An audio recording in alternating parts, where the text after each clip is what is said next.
जी, ये पेशावर हसनगढ़ी वर्सक रोड पे एक वाक़या पेश आया था। एक जवान को कत्ल किया गया था। नामालूम अफराद की जानिब से इनकी जो वाइफ है उन्होंने एफ़आईआर दर्ज किया था। इस हवाले से आज उसके भाई के साथ हम मौजूद हैं, उनसे जानेंगे कैसे वाक़या रुनुमा हुआ था, पुलिस को कैसे रिपोर्ट किया गया। जी, आपके भाई का नाम क्या था और कातिल का नाम क्या है? मेरा भाई का नाम इरफानुल्लाह है जी। कातिल का नाम ज़िशान उर्फ़ शिना है जी। ये रात का 1:10 मुझे फ़ोन आया भतीजे का कि आप उसको कॉल करें कि चाचू को क्या हुआ है। तो मैं जब कॉल की तो उसने मुझे बताया कि आपके भाई की कत्ल हुई है, इधर पड़ा हुआ है, कौन उठा ही नहीं रहा। हाँ, तो मैं क्या करूँ कि कोई भी नहीं उठा रहा। हम कह रहे अम्मा वहाँ रहे। बस हम घर से निकल गए, सब फैमिली को ख़बर किया। जब हम उधर पहुंचने वाले थे तो उसने फ़ोन किया कि आप अस्पताल आ जाएं। 111122 ने उसको उठाया, अस्पताल लेकर आया। जब अस्पताल लेकर आया तो हमने देखा तो वो उसकी जी वो फौत हो चुका था। मौके पे ही वो फौत हो चुका। फौत या मौके पे फौत हुआ। तो उसकी वाइफ ने फिर पुलिस को क्या रिपोर्ट दी? उसके वाइफ ने रिपोर्ट दी जी कि मैं इस टाइम मैं सो रही थी जी। हाँ जी, इसके मैं सो रही थी। कोई 1 बजे के करीब मुझे नीचे एक आसमार है, उसने मुझको खिड़की को घंटी मारी कि मैं उसके घंटियों पे मैं उठ गया और मैं नीचे देखा तो मेरा शोर मरा हुआ पड़ा हुआ था। अच्छा, तो बाद में कैसे आपको पता चला कि ये वाइफ भी उनके साथ शामिल थी या कुछ तफ्तीश की पुलिस ने? आप पुलिस की बहुत ताउन की हमारे साथ जी। उसने तफ्तीश की जी और सीसीटीवी कैमरों से और सीडीआर से उसको मालूम हुआ, मोबाइल के उसके नंबर से ट्रेस हुआ जी कि इसका लड़की के इस आदमी के साथ गलत ताल्लुकात थे जी। उसके थ्रू पे उसको मार दिया जाए। हाँ जी। यानी कितने अरसे से उनके गलत ताल्लुकात थे जिसकी बुनियाद पर उन्होंने अपने खामन को मार दिया और फिर आपके भाई को यानी आपके भाई को मार दिया? उससे ये तो अभी अब हमको इस रात पर से चले कि इसके ताल्लुकात उसके साथ 6 साल से थी जी। उसका रिक्शे का ड्राइवर था जी। ये इसके साथ किराया नहीं था, उसके साथ बैठ गया और फिर उसको जी 50 रुपये उसके साथ कम थे तो उसके बाद उसके साथ ताल्लुकात हो गए। 6-7 साल से इसके बाद ताल्लुकात है जी। हाँ। और इसके खाउन को पता नहीं चल रहा था? नहीं, उसको पता ही नहीं था जी। हाँ जी, हाँ जी। बाद में हमें भी पता नहीं था। बाद में इसी खातून ने अपने अशना के साथ मिलकर आपके भाई को कत्ल किया? इसके साथ शामिल होकर मेरे भाई को कत्ल किया। तो अब दोनों पुलिस ने गिरफ्तार किया? दोनों को जी पुलिस ने गिरफ्तार किया जी। पहला आदमी को गिरफ्तार किया, फिर उसके खातून को भी गिरफ्तार किया। खातून को इस बुनियाद पे किया कि वहाँ पे एविडेंस ऐसे मिल गए कि यानी वो मुलव्वस थी उसमें? हाँ जी, हाँ मिल गया उसको जी। तो अब आप क्या समझते हैं, अदालत इसको रिहा कर देगी, आपको इंसाफ मिलेगा या नहीं? ये अब अदालत पे डिपेंड है जी। हम अपने कोशिश करेंगे जी कि उस रिहा ना हो। बाकी कानून का काम है, जो बेहतर जानते हैं जी वो करेगा जी। हम तो आपका भाई जो है वो क्या काम करता था? कितना उम्र था उसका? उम्र था जी 46-43 साल का था। वो मेरे साथ इंजीनियरिंग काम करता था, इंजन बोर्ड का, गाड़ियों का मैकेनिक था जी। आज मैकेनिक था। बस इस दौरान में वो बीमार हो गया जी। उसका कमर में तकलीफ़ थी, उसका ऑपरेशन भी हो गया। बस इसके बाद वो घर में बैठ गया, बस ये काम करता था और वो खाता था। अच्छा, वो खाता था? हाँ, वो बीमार था इसलिए ना, बाकी तो काम करता था। हाँ, उसमें कोटे और तावीज़ें भी किए। हाँ जी। ये तावीज़ें और कोड़े किसने किए? ये ख़वातीन ने और ये जिशान ने, दोनों। ये जो कातिल है इसने किया? हाँ जी, कि ये इसे मुकर जाएगी लड़की से, ये छोड़ दे इसके साथ शादी कर लूँ। हाँ जी, हाँ जी। तो तावीज़ और गंडे उसने काम नहीं किया तो फिर इसको दोनों ने मिलकर मार दिया। इसके कोई बच्चे भी है क्या? नहीं। आज इसके 3 बच्चे हैं जी। एक बेटी है बड़ी, 2 छोटे बेटे हैं। बड़ी बेटी 7 साल की है, बाकी छोटे हैं।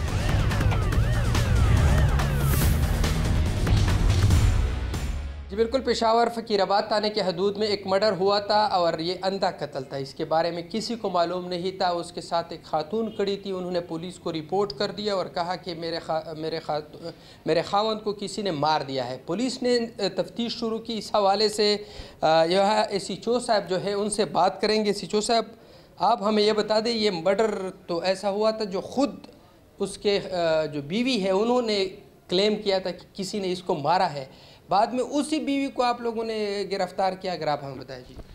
बिस्मिल्लाहिर्रहमानिर्रहीम। थैंक यू रसूल दाऊद भाई।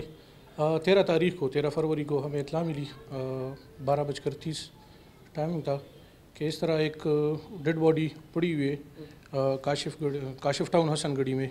मौके पे जैसे हम पहुँचे तो मकतूल जो जिसका नाम इरफानुल्लाह था, उसके साथ उसकी बीवी जिसने हमें रिपोर्ट की थी उसकी बीवी का नाम आलिया है, कि इस तरह मेरे हस्बैंड को किसी नामालूम बंदों ने कत्ल किया है। तो बीवी ने ये रिपोर्ट की हमें, तो चूँकि ये एक ब्लाइंड मर्डर केस था तो इस पर हमने काम किया। तो टेक्निकल साइड पे हमने काम करना शुरू किया। नज़दीक कोई सीसीटीवी फुटेजेस हमें नहीं मिले, तो हमारे पास एक बेस्ट ऑप्शन जो था तो टेक्निकल साइड पे काम करना था। हमने काम करना शुरू किया तो हमें पता चला कि इस पे इसकी बीवी और उसके साथ एक और बंदा है जो इसका दोस्त था, जिसके साथ उसके मतलब कंसिस्टेंटली उसके साथ राब्ते में थे, वो इन्वॉल्व लग रहे। तो वैसे सिचो साहब, एक कथा कलामी माफ़, अक्सर हम देखते हैं कि जो रिपोर्ट करने आता है पुलिस ज़्यादातर उन्हीं को ज़्यादा मशकूक गर्दानते हैं, उन्हीं से ज़्यादा सवालात करते हैं, उन्हीं को ज़्यादा। तो अक्सर होता भी ये है कि वही बंदा फिर मुलविस भी होता है। ये पुलिस क्यों इस तरह करती है? तो मौके पे जैसे इस औरत ने हमें रिपोर्ट की तो हमें इसलिए पता चला क्योंकि एक तो फायर हुई थी, तो इसकी बीवी जो कह रही थी कि मतलब मैंने फायर की कोई आवाज़ नहीं सुनी।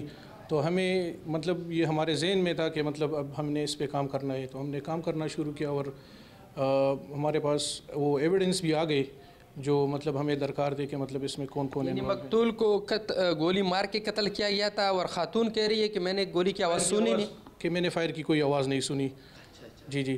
तो उसके बाद हमने काम करना शुरू किया। तो जैसे ही हमने जो हमारा मेन सस्पेक्ट था ज़ीशान एक्यूज़ जो है, तो उसको हमने पकड़ा। तो बिल्कुल वो कह रहा था कि मतलब 7 साल से हमारे दोस्ताना ताल्लुकात थे इसकी बीवी के साथ, और उसकी बीवी भी यही बता रही थी कि मतलब मेरा हस्बैंड जो था वो मतलब कोई काम काज नहीं कर रहा था। तो इसकी बीवी जो थी वो लोगों के घरों में भी काम करती थी और वो मतलब गंडा भी करती थी। तो मतलब तंग आ चुका था इस चीज़ से।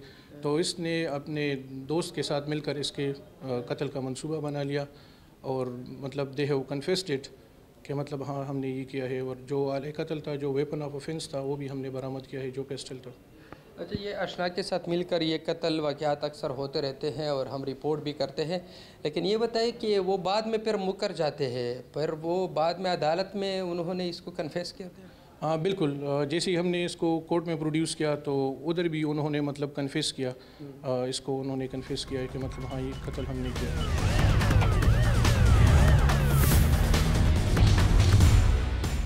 जी, मैं इस वक्त उस जाए वक़ुआ पे मौजूद हूँ जहाँ पे ये मल्ला बकरा मंडी है। यहाँ पे ना कुछ 1-2 हफ्ते पहले की बात है, इकरा, रबिया और महक जो है 3 लड़कियाँ एक घर में मौजूद थी। वहाँ पे उनका महक का भाई भी मौजूद था।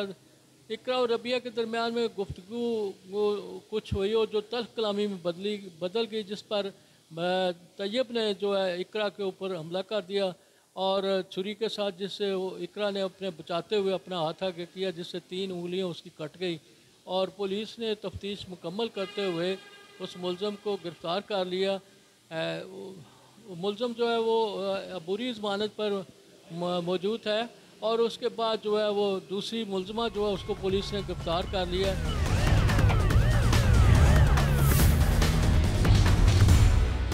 मैं इस वक्त सिविल लाइन थाना गुजरात में मौजूद हूँ। हमारे साथ इस वक्त बिलाल नईम साहब मौजूद हैं, SHO हैं यहाँ पे। हम इनसे पूछते हैं कि बकरा मंडी में जो तैयब और इकरा के दरमियान जो एक वाक़या हुआ था और उसमें जो लड़के ने लड़की को छुरियाँ मारी थी, हम इनसे पूछते हैं कि वो कैसे वाक़या पेश आया, उसका क्या आप बताइएगा कि वो दोनों लड़कियों में वो जो बात हुई है और वो लड़का जो उसमें इन्वॉल्व हुआ और छुरी मारी, वो क्या वाक़या था? बिस्मिल्लाहिर्रहमानिर्रहीम। सबसे पहले तो बहुत शुक्रिया सर आपका, आप तशरीफ़ लाए। सर वाक़या कुछ यूँ था कि हमारे पास 20 फरवरी को एक केस रिपोर्ट होता है। ग़ुलाम अब्बास वल्द आशिक हुसैन जो बकरा मंडी से हैं हमारे पास आते हैं और हमें ये रिपोर्ट कराते हैं कि उनकी बेटी की उंगलियां किसी लड़के ने छुरी से काट दी हैं। उस पर सर हम फ़ौरन रिस्पॉन्ड करते हैं, FIR दर्ज की जाती है। FIR दर्ज करके सर जो मुलज़म और उसमें FIR में मुलज़मा थी उनके लिए रेड किए जाते हैं।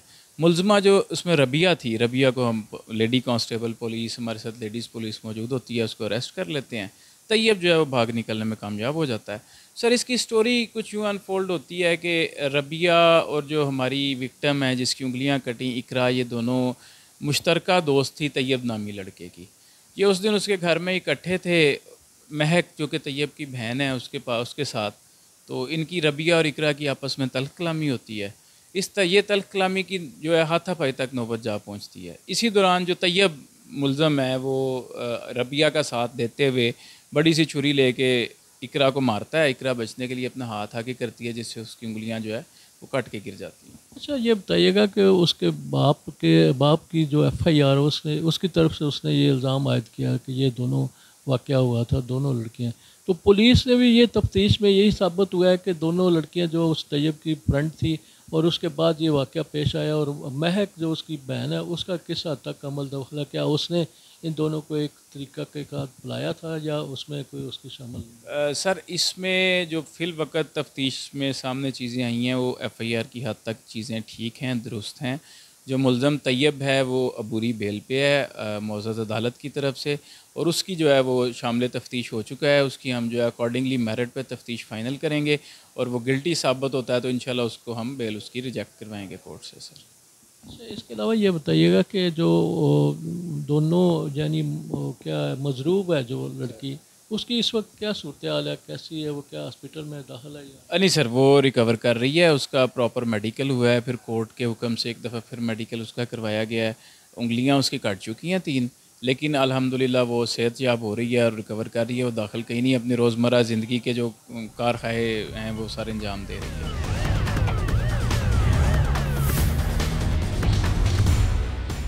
इसका मोटिव हमें ये मालूम हुआ है कि इकरा जो विक्टिम है, जिसको पूरी उम्र के लिए एक डिसेबिलिटी हो गई है, उसकी 2 उंगलियों के कुछ हिस्से कट गए हैं। वो और रबिया जो इसमें मेन एक्यूज्ड है, वो एक ही लड़के से दोस्ती रखती थी जिसका नाम तैयब था। तैयब के घर ही मीटिंग के दौरान इनकी आपस में कशीदगी इस हद तक बढ़ गई कि बात मार कुटाई तक आ गई। और रिपोर्टेडली, क्योंकि तैयब अभी हमारे पास इंटरम बेल पर है, जब उसकी हम इंटरम बेल कैंसिल करा के गिरफ्तारी करेंगे तो मज़ीद बेहतर इंकशाफात हो सकते हैं, या बल्कि आपके सनसनीखेज़ इंकशाफात हो सकते हैं। तो उसने रिपोर्टेडली छुरी का वार करके इकरा की 2 उंगलियां पार्शली काट दी। मेन जो इसका जो वजह तनाज़ा है वो रबी है, वो गिरफ़्तार होके जेल जा चुकी है। दूसरे मुल्ज़म ने अबूरी बेल पे है, उसको भी हम कानून के मुताबिक अगर इंसाफ का यही तकाजा हुआ तो उसको भी गिरफ़्तार करके मज़ीद उससे इंकशाफात की रोशनी में तफ्तीश को मुकम्मल करके मुल्ज़मान को करार वाक़ई सज़ा दिलवाएंगे।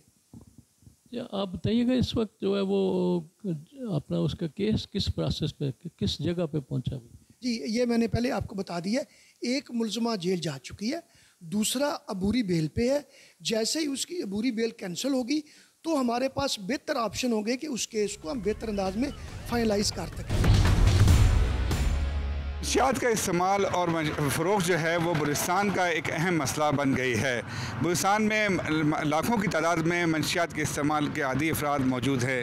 इस वक्त मैं मौजूद हूँ कोयटा के सिटी नाले के पास। ये नाला जो है एक ज़माने में पानी के बहाव के लिए एक कारेज था, उसके बाद अंग्रेज़ दौर में इसको जो है नकासी आब के लिए एक नाला बना दिया गया। तकरीबन 11 किलोमीटर तवील ये नाला है जिसको सिटी नाला कहते हैं। यहाँ ये लेकिन मंशियात के आदी अफराद का एक अहम मरकज़ और गढ़ बन चुका है। इस नाले में तकरीबन जो है 5 से 10 हज़ार अफराद जो है मंशियात इस्तेमाल करते हैं। इस तरह इसमें मंशियात फ़रोख्त करने वाले ग्रोहों की भी बड़ी तादाद यहाँ मौजूद है जो यहाँ मंशियात फ़रोख्त करते हैं और लोग यहाँ पीने के लिए आते हैं। इस सिटी नाले में जो है महकमा पुलिस और एंटी नारकोटिक्स की जानिब से कई दफ़ा ये जो है ऑपरेशन हुए हैं, मगर उसमें जो है कुछ अरसे के लिए ज़रूर रोकथाम हो जाती है, लेकिन मुस्तकिल इसका हल तलाश नहीं किया जा सका। ये नाला जहाँ मौजूद है इसके तकरीबन कुछ फासले पर जो है बलूचिस्तान के सूबाई पुलिस ऑफिसर IG पुलिस का दफ्तर भी है।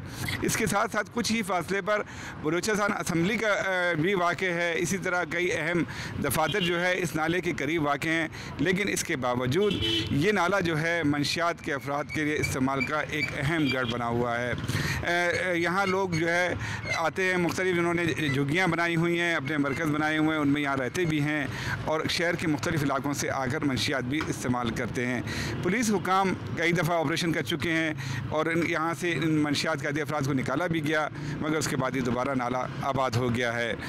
आइए चलते हैं और अब मालूम करते हैं कि इस सिलसिले में महकमा एक्साइज़ और महकमा पुलिस की क्या कारकर्दगी रही है।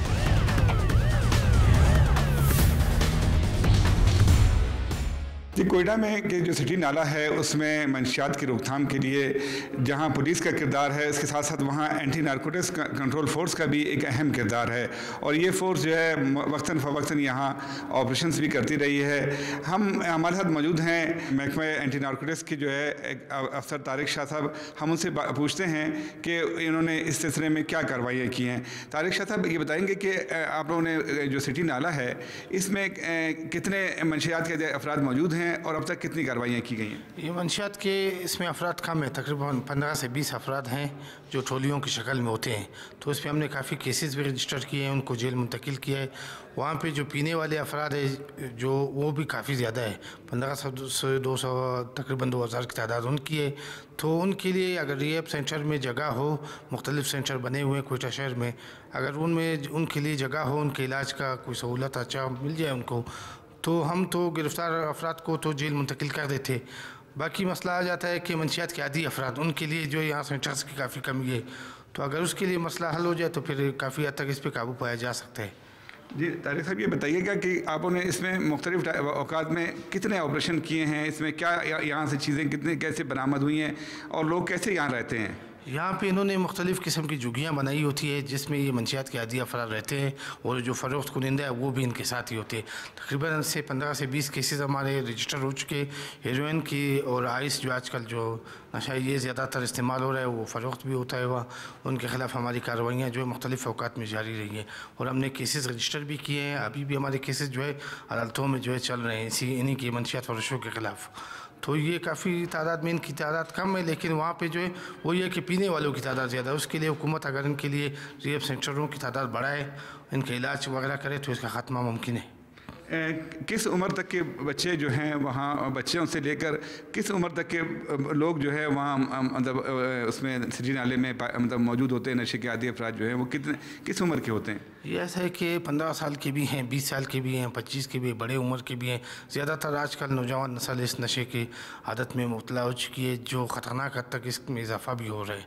लेकिन हमारी कोशिश होती है कि हम कम अज़ कम इसको कंट्रोल करने की कोशिश कर रहे हैं और करते रहेंगे इंशाअल्लाह ताला। जो मंशियात के बेचने वाले हैं उनके ख़िलाफ़ तो कार्रवाइयाँ हमारी जारी हैं और इंशाअल्लाह मुस्तक़बिल में भी हम इस पर काफ़ी हद तक काबू पाने की कोशिश करेंगे।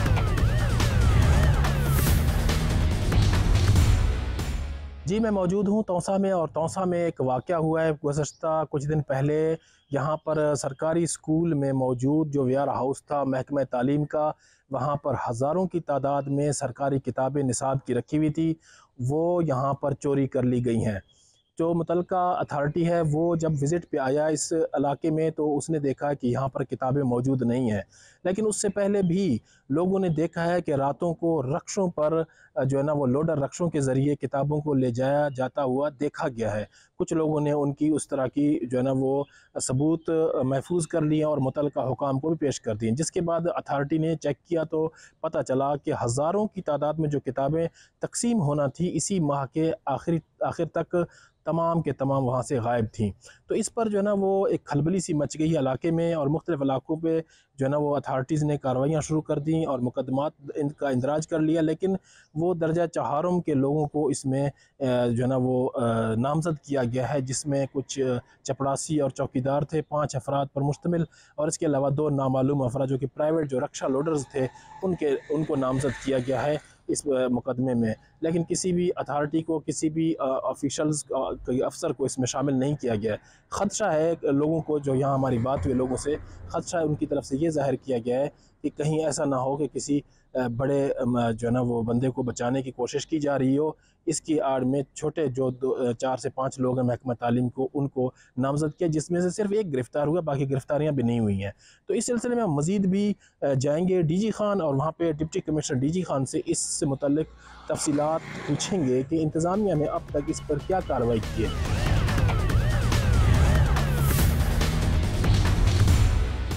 तौसा में जो किताबें चोरी हुई हैं बड़ी तादाद में, उससे मुतल्लिक़ हम ज़िला इंतज़ामिया से इसका मौक़िफ़ जानने की कोशिश करते हैं। इस वक्त मैं मौजूद हूँ डिप्टी कमिश्नर ऑफ़िस में और डिप्टी कमिश्नर मोहम्मद उस्मान खालिद साहब हमारे पास मौजूद हैं। इनसे जानते हैं कि इस पर मज़ीद क्या इंतज़ामिया की तरफ से कार्रवाई की गई है। इतनी बड़ी पैमाने पर सरकारी किताबें चोरी हो गई हैं। DC साहब अस्सलाम वालेकुम, आपका बहुत शुक्रिया, आपने वक्त दिया। आप बताइएगा कि ये जो तौसा में ये किताबें चोरी हुई हैं उस पर आपने ज़िला इंतज़ामिया ने अब तक क्या काम किया है जी सबसे पहले तो बहुत शुक्रिया। देखें, ये बड़ा एक अनफॉर्चुनेट इंसिडेंट हुआ है कि तौसा जो हमारा हायर सेकेंडरी स्कूल है, वहाँ पे स्कूल एजुकेशन डिपार्टमेंट जो हमारा डिस्ट्रिक्ट एजुकेशन अथॉरिटी है उनका वेयर हाउस है, जहाँ पे साल 2025-26 की जो स्कूल के बच्चों की किताबें हैं पंजाब टेक्स्ट बुक बोर्ड की तरफ से जो आनी होती हैं वो वहाँ पे रखी जाती हैं। तो 18 मार्च को डिफरेंट सोर्सेज के ज़रिए हमें ये पता चला कि वहाँ पे जो किताबें हैं वहाँ पे कोई चौकीदार है, वो किताबों को वहाँ से गायब करने की कोशिश कर रहे हैं। जैसे ही हमें पता चला हमने इसको फ़ौरन चेक करवाया तो 43,000 किताबें जो हैं वो चौकीदार की कस्टडी से बरामद हो गई, और जिससे ये इस्टेब्लिश हो गया कि वाकई वो किताबें चोरी करने की कोशिश की जा रही थी। इसमें जैसे ही हमें ये इतला मिली, हमने फ़ौरन वहाँ पे अपनी पुलिस की मदद से उसको चौकीदार को अरेस्ट करवाया, उसके साथ जितने हेल्पर्स थे उस पर और चौकीदार पे पर्चा दिलवाया, और उनके खिलाफ इस वक्त पुलिस की इन्वेस्टिगेशन जारी है।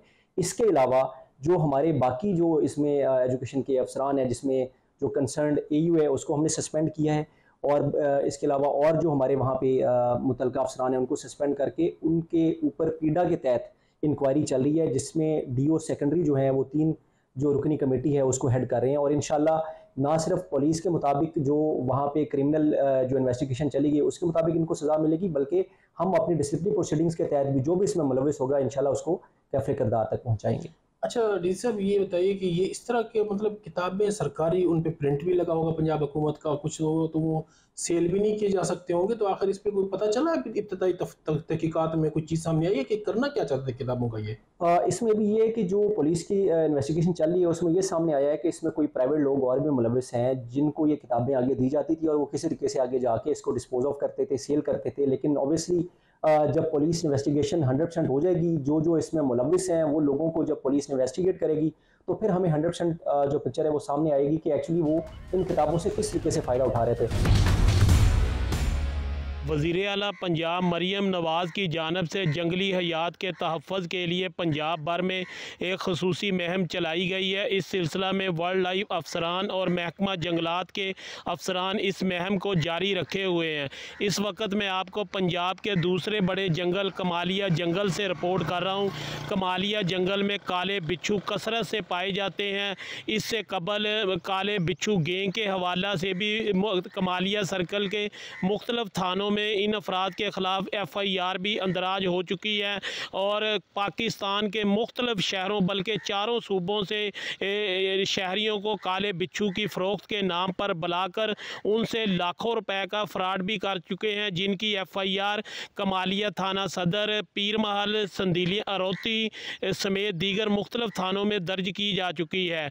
ये काले बिच्छू के पकड़ने पर मुकम्मल पाबंदी है। महकमा वाइल्ड लाइफ के अफसरान और महकमा जंगलात के अफसरान दिन रात इन अफराद की खोज में लगे हुए हैं, लेकिन ये फिर भी अपने इस घिनौने धंधे को जारी रखे हुए हैं। इनका तरीका वारदात ये है कि ये बिच्छू पकड़ते हैं और फिर उसको रंग करते हैं, उसका साइज़ भी बढ़ाते हैं। ये साइज़ खुद साख्ता बढ़ाने के बाद उसकी वीडियो बनाकर सोशल मीडिया पर डाल देते हैं, जिससे पाकिस्तान के तमाम शहरों से लोग इनसे रब्ता करते हैं। फिर उनको यहाँ बुलाया जाता है, और ये बात भी महकमा वाइल्ड लाइफ के अफसरान से सुनने में आई है कि करोड़ों रुपए तक भी उनकी डिमांड बिच्छू को फ़रोख्त करने के लिए की जाती है।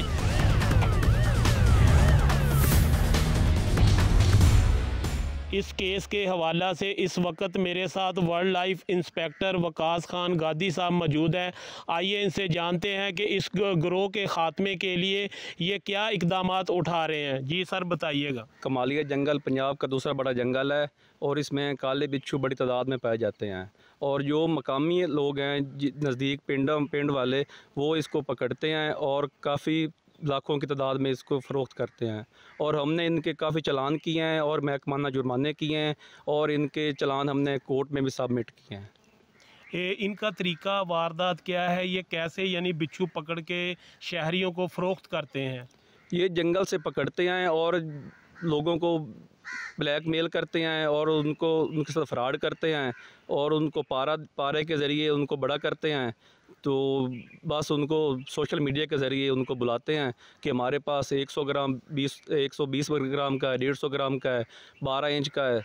तो वो लोग आते हैं लालच में, तो इसलिए फिर पकड़े जाते हैं। सुनने में ये आया है जो काले बिच्छू हैं ये किलो के हिसाब से उसकी कीमत मांगते हैं या क्या उसका रेट क्या मांगते हैं? ये एक पीस के हिसाब से मांगते हैं। जो 12 इंच का होता है वो तकरीबन 8 से 10 करोड़ रुपए मांगते हैं, जिसकी डिमांड करते हैं। और उसका वज़न होता है 120 ग्राम 130 ग्राम प्लस, तो लाखों करोड़ों में ये मांगते हैं। इतना महंगा ये ख़रीदार जो होता है फिर वो इसे कि कौन सी जगह पे इस्तेमाल करते हैं या किस काम आता है? ये सुनने में आया है कि ये मेडिसिन में यूज़ होता है, इसका जो शहर होता है ना मेडिसिन में यूज़ होता है और बाहर सप्लाई होता है। जिन लोगों को ये अब तक लूट चुके हैं वो कितने इलाके हैं, कितने शहर हैं पाकिस्तान के? आपके इल्म में होगा कि किन किन इलाकों से लोग इनका शिकार हुए हैं अब तक? पूरे पाकिस्तान से आ रहे हैं, इधर डिवीज़न का नहीं होगा, तकरीबन इस्लामाबाद, बलूचिस्तान, कराची, पता नहीं किधर किधर से आ रहे हैं। पूरे पाकिस्तान से लोग आते हैं और लाखों करोड़ों की तादाद में ये अपना दे चुके हैं इधर इनको लोगों को। इस बात में कितनी हकीकत है कि जो काले बिच्छू ये पकड़ते हैं उसको फिर रंग करते हैं और रंग करने के बाद फ़रोख्त के लिए उसकी वीडियो बनाकर सोशल मीडिया पे डालते हैं और वहाँ से लोग इनसे रब्ता करते हैं? असल में इसका जो बिच्छू का साइज़ है ना, जो कमालिया जंगल में उसका साइज़ होता है बहुत कम, और उसको ये पारा देते हैं। पारे के ज़रिए वो उसका वज़न बढ़ जाता है, जिसमें वो लोग लालच में आकर खरीदने के लिए आ जाते हैं। इस केस के हवाला से इस वक्त मेरे साथ SDO जंगलात मोहम्मद इशफाक साहब मौजूद हैं। आइए इनसे जानते हैं कि कमालिया जंगल में जो काले बिच्छू कसरत से पाए जाते हैं इनके ख़िलाफ़ महम में इनका क्या किरदार है। जी सर बताइएगा। जी महकमा जंगलात और जंगली हयात मोहतरमा वज़ीर आला पंजाब मोहतरमा मरियम नवाज़ की इंस्ट्रक्शंस के मुताबिक माहौल की बेहतरी के लिए अपना किरदार अदा कर रहा है। मेरे इल्म में ये आया कि काले बिच्छू का कारोबार यहाँ पर होता है। इस सिलसिले में मैंने वाइल्ड लाइफ के अफसरान से रब्ता किया और उनसे मीटिंग की। उन्होंने बताया कि कमालिया जंगल में पाया जाने वाला काला बिच्छू कमर्शियल इस्तेमाल के लिए इस्तेमाल नहीं हो सकता। मज़ीद ये कि नौसरबाज बिच्छू को पारा इस्तेमाल करके और जूम करके उनकी तस्वीर सोशल मीडिया पर लगाते हैं और मासूम शहरियों को फ़राड का निशाना बनाते हैं। इसके अलावा वाइल्ड लाइफ अफसर साहिबान ने हमें ये बताया कि हमने कई कार्रवाइयाँ भी इनके ख़िलाफ़ की हैं। मज़ीद ये कि अगर कोई हमारे इल्म में भी आएगा तो हम इन्हें इन्फॉर्म करेंगे ताकि इन लोगों का कला कमा किया जा सके।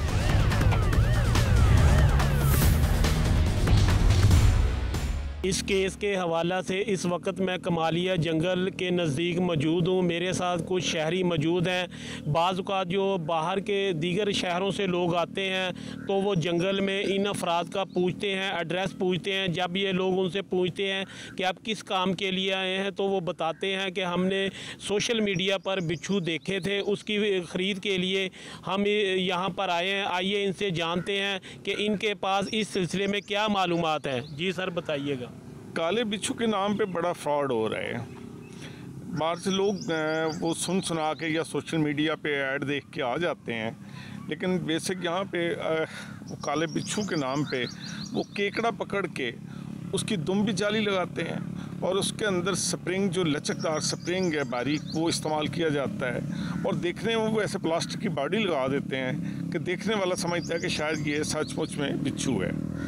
चूँकि इसका जहर अद्वियात में इस्तेमाल होता है और लोग जो इसको अपना अद्वियात में इस्तेमाल करना चाह रहे हैं या हकीम इस्तेमाल करते हैं या लोग सुना के कि जी इसमें घुटनों में इलाज होता है इसका, उसकी मालिश होती है, तो वो इन चक्करों में आ जाते हैं और इनकी कीमत करोड़ों तक जाती है।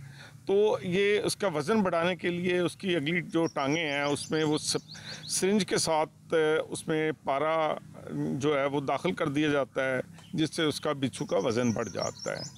और उसके बाद इसमें फ्रॉड ये होता है कि वो लोग सोशल मीडिया पे ऐड देते हैं, लोग आते हैं उनके पास और ये उनका बयाना कर लेते हैं, लेकिन उनको असल चीज़ ना दी जाती है, ना ये पॉसिबल है। तो ये बहुत बड़ा फ्रॉड चल रहा है बड़े अरसे से, इस पे कई प्रोग्राम भी हो चुके हैं। तो बचना चाहिए, लोग इनके धोखे में ना आएँ। ये सरासर फ्रॉड ही है, इसमें वो ओरिजिनल इतना ना वज़न होता है इस इलाके में, ना मुमकिन।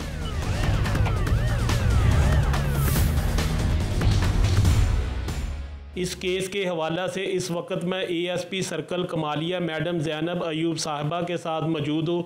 आइए इनसे जानते हैं कि ये जो बिच्छू गैंग है इसके बारे में इनका क्या कहना है और अब तक इनके ख़िलाफ़ कितनी FIR का अंदराज हो चुका है और जो लोग बाहर से आकर इनका शिकार हो रहे हैं उन लोगों को ये क्या मैसेज देना चाहेंगी। जी मैडम। थैंक यू अमजद साहब। कमालिया के जो जंगलात हैं बुस्सी में, उसमें हमें एक बड़ा मुनफरिद ये सिचुएशन का सामना करना पड़ा, जैसे अभी आपने मेंशन किया कि बेसिकली इसमें कुछ जब हमने इस पे काम स्टार्ट किया हमारे पास कंप्लेंट्स आई मल्टीपल, तो उसमें ये थी कि करोड़ों की ट्रांजैक्शंस इन्वॉल्व थी। तो जब हमने इसको मज़ीद प्रोब किया तो इसमें बेसिकली ऑर्गेनाइज्ड ग्रुप्स हैं जो कि सोशल मीडिया प्लेटफॉर्म्स के थ्रू डिफरेंट ये सेल एंड परचेज़ का काम कर रहे हैं। तो डेफिनेटली मेरी आप सबको डिजिटल मीडिया और सोशल मीडिया के थ्रू ये डेफिनेटली आपको एक पैगाम है, मेरी रिक्वेस्ट है कि इस तरह की आप उसमें मत आएँ। ये जो बेसिकली ये फार्मास्यूटिकल्स के लिए यूज़ करते हैं, लेकिन ये उनकी एड्स और एडवर्टाइजमेंट में वो फेक जो मीन्स हैं वो यूज़ करके लोगों को कंपेल करते हैं उनको परचेज़ करने के लिए। तो इस सिलसिले में हमने डिफरेंट FIRs भी रजिस्टर किए, इनको हमने पकड़ा भी है और जनरल पब्लिक से हमारी यही डिमांड है, हमारी ये रिक्वेस्ट है कि आप इससे अवेयर। जी बिल्कुल। प्रोग्राम जुर्म और सज़ा के साथ हब से मैं हूँ इब्राहिम कम्बो। यहाँ मैं आपको बताते चलूँ कि हब में जो है वो चोरी डकैती की वारदात में इंतहाई इजाफा देखा जा रहा है। ईद जैसे जैसे करीब आ रही है वैसे वैसे जो है वो मुख्तलिफ दुकानों को भी लूटा जा रहा है नामालूम मुल्ज़िमान की जानिब से, और मुसल्लह मुल्ज़िमान जो है वो मुख्तलिफ दुकानों में आके लूटमारी शुरू कर रहे हैं। यहाँ मैं आपको बताता चलूँ कि ताजरों की जानिब से और दुकानदारान की जानिब से जो है वो बताया जा रहा है कि नामालूम मुसल्लह अफराद जो है वो उनकी दुकानों को लूटते हैं और उनकी जमा पूंजी जो है वो अपने साथ ले जाते हैं। असले के जोर पे जो है उनके साथ ये काम किया जा रहा है।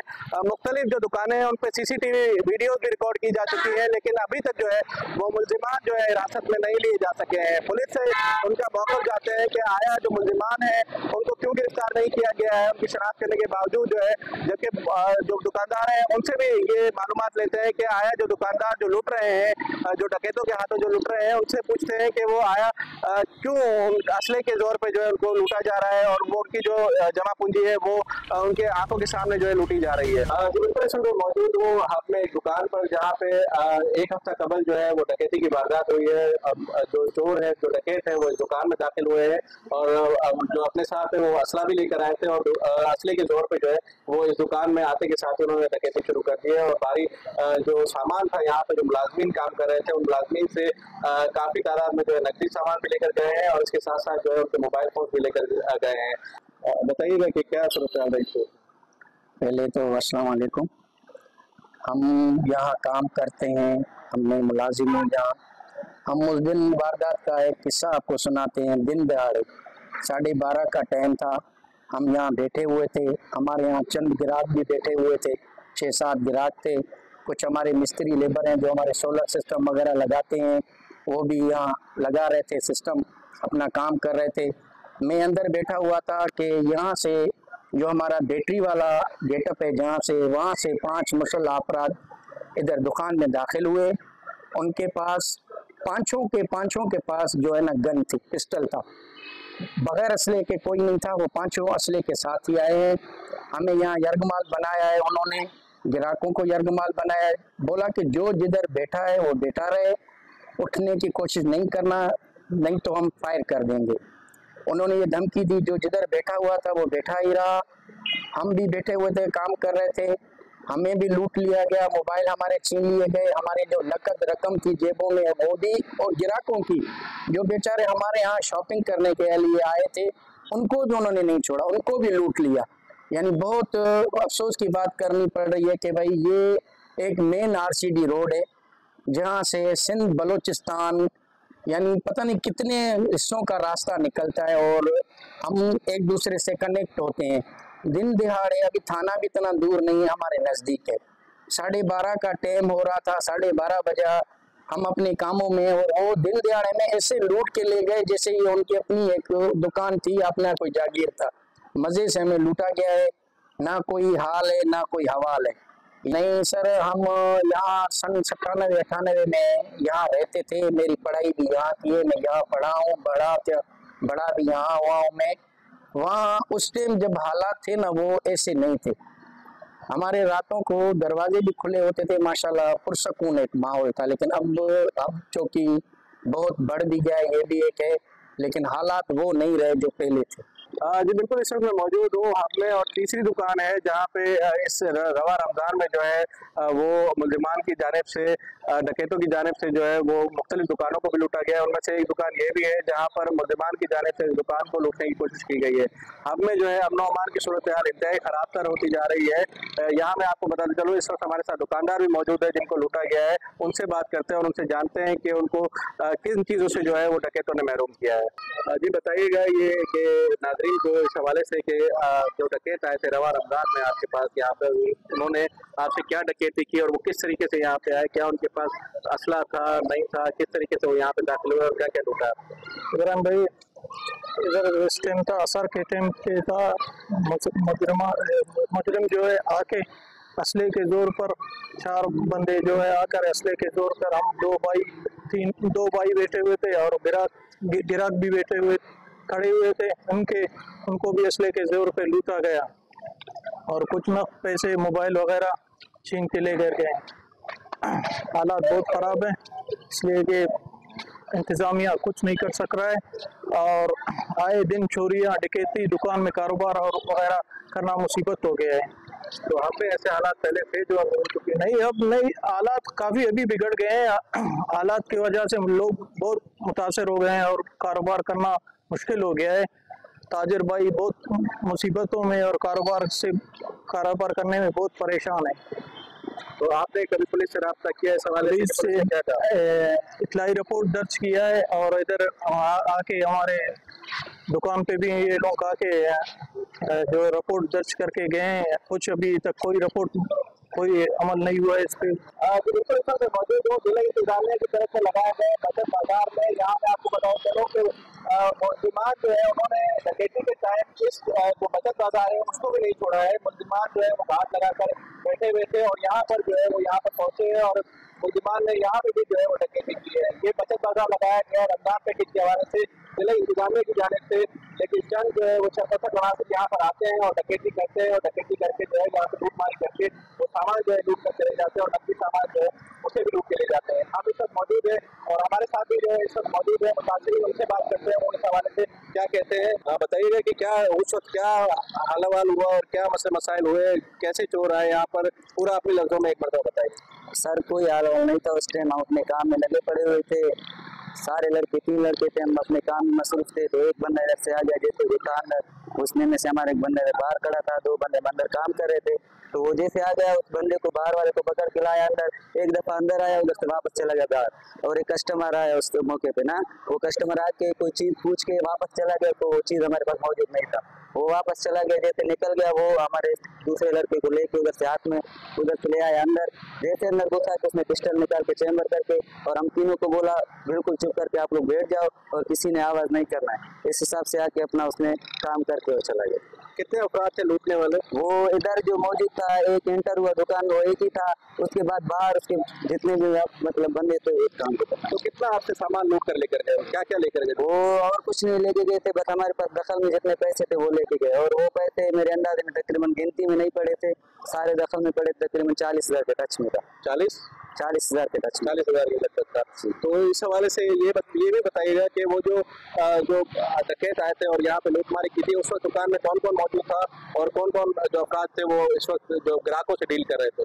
बस मेरे पास एक ये भाई मेरे पास खड़ा था और एक दूसरा बच्चा था, वो अभी चेंज हो गया दूसरे दुकान पे, और कोई नहीं था। तो पुलिस ने कोई रिपोर्ट कराई इस हवाले से? पुलिस, क्योंकि आपके पास तो कैमरा भी लगा हुआ है? कैमरा लगा हुआ है मेरे पास, वीडियो मेरे पास मौजूद है, अभी भी उसका वीडियो हमने रिवर्स करके निकाला है।